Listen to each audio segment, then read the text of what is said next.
अहाँ सब सुन रहल छी डीजे गौतम प्रोडक्शन के प्रस्तुति।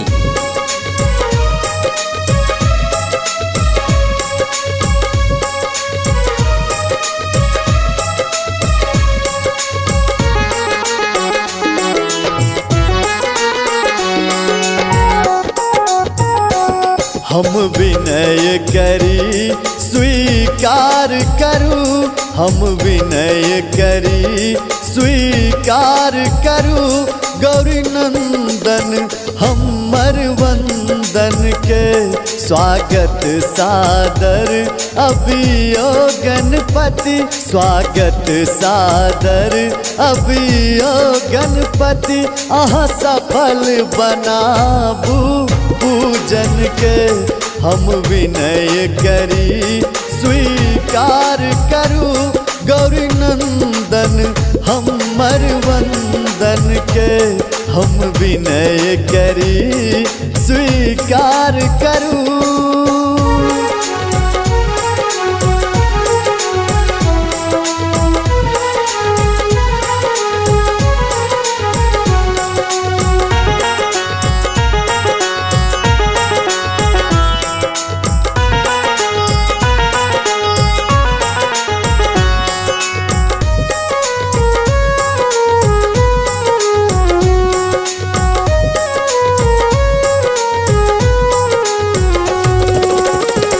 लंबोदर संग गजमुख शोभै, ई रूप चतुर्भुज मन मोहै, ई रूप चतुर्भुज मन मोहै। लंबोदर संग गजमुख शोभै, ई रूप चतुर्भुज मन मोहै। सद्ज्ञान बुद्धि के ज्ञान दियो, सद्ज्ञान बुद्धि के ज्ञान दियो। अज्ञान हरू में जन जन के, हम विनय करी स्वीकार करूं। गौरी नंदन हमर वंदन के, हम विनय करी स्वीकार करूं।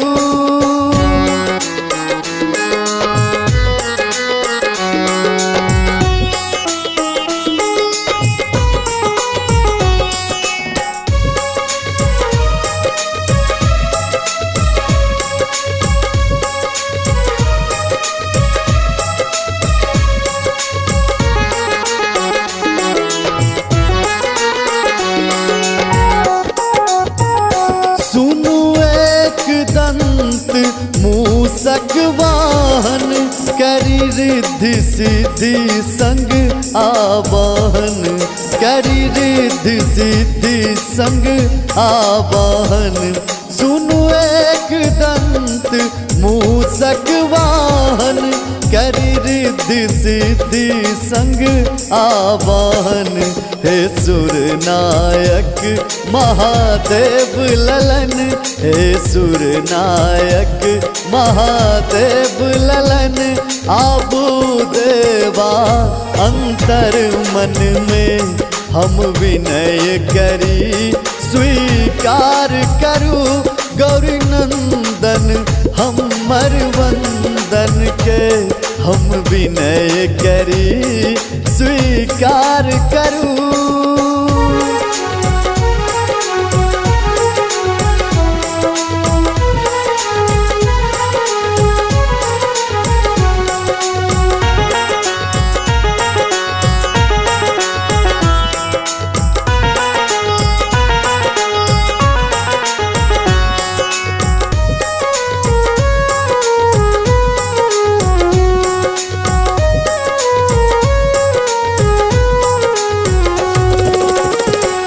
मंगल करियो हे विघ्न हरन, हे परशुपानी हम ऐल शरण, हे परशुपानी हम ऐल शरण। मंगल करियो हे विघ्न हरन, हे परशुपानी हम ऐल शरण। प्रभु अंश अचानक भाव सुनु, प्रभु अंश अचानक भाव सुनु। दिन फेरू राजीव रंजन के, हम विनय करी स्वीकार करू। गौरी नंदन हमर वंदन के, हम विनय करी स्वीकार करू।